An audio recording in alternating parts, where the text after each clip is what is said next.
Age gap marriage is one of the most misunderstood topics in the world. People talk about it with emotion, judgment, and fear, but rarely with truth, history, or clarity. The idea of two adults choosing each other despite a difference in age has existed since the beginning of civilization, yet most people have no idea what their own religious traditions actually say about it. Today, you're about to hear something different, but anything. This video is not here to encourage unhealthy relationships. It is not here to justify manipulation, abuse, or situations where one person is taken advantage of. Instead, this video is here to reveal truth that many believers never hear. Every religion has a story, and when you look closely, you discover that age gap marriage has been seen in ways far deeper and more complex than what people argue about online. Don't forget to give us a like and subscribe to the channel. African spirituality. African spirituality is not one single religion. It is a wide family of belief systems: Yoruba, Akan, Igbo, Zulu, Maasai, ancient Kemetic, and many more. But even with all their differences, there is one clear truth across almost all African spiritual traditions. Age gap marriage has never been considered sinful or forbidden. Instead, African societies judged marriage by responsibility, lineage, community stability, and the character of the partners, not by how many years separated them. The truth is that traditional African cultures were built around family continuity, land, clan structure, and survival, not modern dating patterns. Because of this, marriages with age differences, sometimes small, sometimes very large, were common and socially accepted. This was not because of religion alone, but because of the economic and social realities that shaped everyday life. In many West African traditions, such as Yoruba and Igbo spirituality, an older man marrying a younger woman was normal if he had proven himself capable of protecting and providing for a household. Age was associated with wisdom and stability. But this came with a responsibility. The man had to care for the wife completely. If he failed, the elders could intervene, and some communities allowed the woman to leave. At the same time, younger men marrying older women existed in several African cultures, especially when the woman held wealth, status, or spiritual power. Among some ethnic groups, a widowed woman with land or a strong spiritual role could choose a younger husband who respected her authority. African spirituality did not see this as strange. Instead, it honored her position and saw the marriage as a continuation of her lineage and household. Christianity. Christianity's view on age gap marriage is shaped by scripture, history, and the early church fathers, and when you put them together, something becomes clear. The Bible does not set a specific age difference for marriage. Instead, the focus is always on consent, maturity, responsibility, and the covenant between the two people. In the Bible, age differences between couples were common, and they were rarely presented as sinful or unusual. What mattered was whether the relationship honored God, protected the vulnerable, and reflected commitment. One of the most recognizable examples is Abraham and Sarah. Abraham was 10 years older than Sarah, and their marriage is presented as a covenantal union built on loyalty and shared faith. Another example often overlooked is Boaz and Ruth. Boaz was significantly older, established, and experienced, while Ruth was much younger and rebuilding her life. Their marriage is described as blessed by God and praised by the community. The emphasis in their story is not the age difference, but the character of the man, the willingness of the woman, and the honor shown in the relationship. The early Christian world also reflected the norms of ancient Jewish and Greco-Roman societies, where age gap marriages were common. Many early church fathers wrote more about moral responsibility than age. Their concern was that a husband treat his wife with respect, provide for her, and protect her, and that the marriage remain faithful and free from exploitation. They did not condemn marriages with large age differences when both people were willing and emotionally mature. The issue became problematic only when there was coercion, abuse, or a lack of proper care situations the church consistently warned against. The New Testament does not outline a required age difference or limit. Instead, it focuses on values, mutual respect, love that is patient and kind, and a relationship where both partners reflect Christ-centered character. This means the church historically judged a marriage by the quality of the relationship, not the years separating the couple. Today, Christianity still does not teach that age gap marriage is sinful by itself. What matters is that both people are adults, both give full consent, and both enter the marriage with love, clarity, and a willingness to honor God together.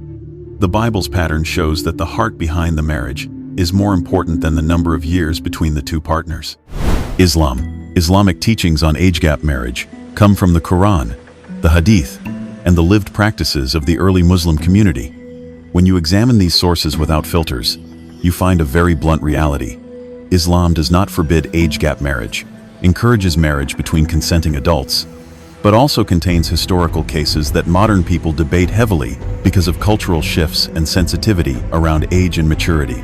The first major example is the Prophet Muhammad's marriage to Khadija, which was a large reverse age gap. She was about 15 years older, a powerful businesswoman, financially stable, emotionally mature, and deeply respected in Mecca. Their marriage was monogamous, loving, and lasted until her death. This example is often highlighted because it represents a relationship where the older partner was in full control of her life, her choices, and her resources. It shows that Islam never saw an older woman marrying a younger man as shameful or strange. The second major example is his marriage to Aisha, which is the most debated age gap marriage in Islamic history.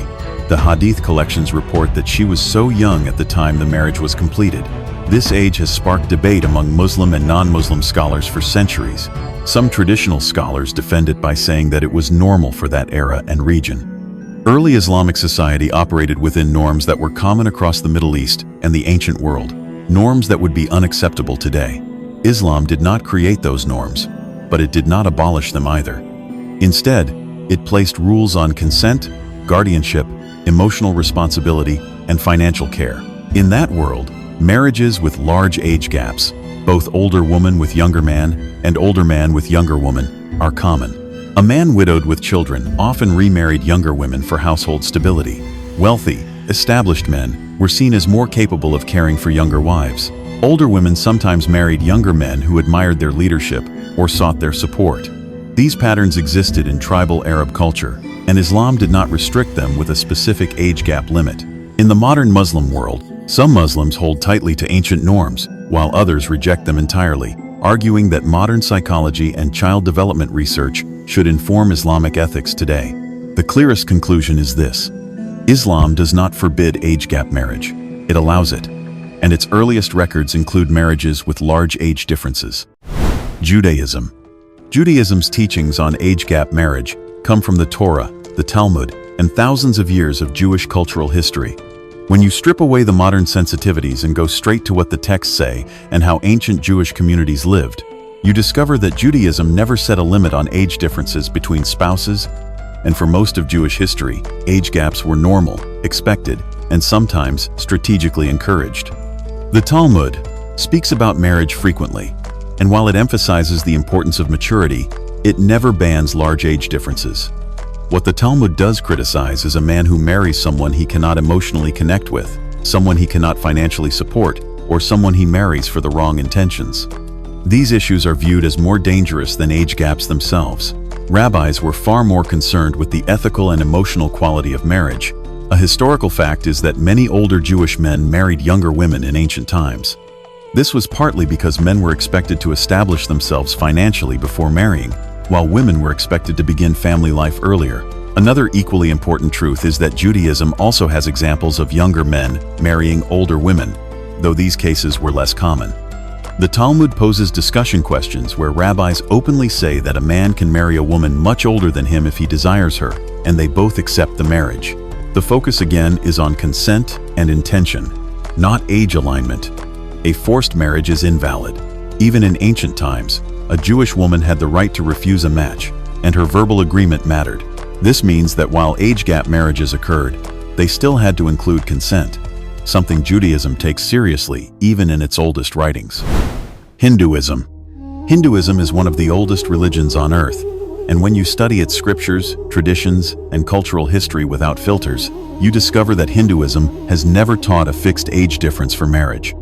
Instead, it has a long record of age gap marriages, some healthy, some questionable, some symbolic, and many deeply tied to ancient family structure, social order, and survival patterns. To understand Hinduism honestly, you must look at what the texts say and how society actually practiced marriage through thousands of years. One of the clearest examples is Lord Shiva and Parvati. Parvati was significantly younger in the narrative, not merely in years but in spiritual development. Hindu texts highlight her deep devotion, her maturity, and her willingness to wait, pray, and prepare herself. Shiva, on the other hand, is portrayed as ancient, eternal, and spiritually advanced. Their union shows the symbolic idea that age gap marriage is acceptable when both people, or in this case, divine beings, share purpose, devotion, and mutual respect.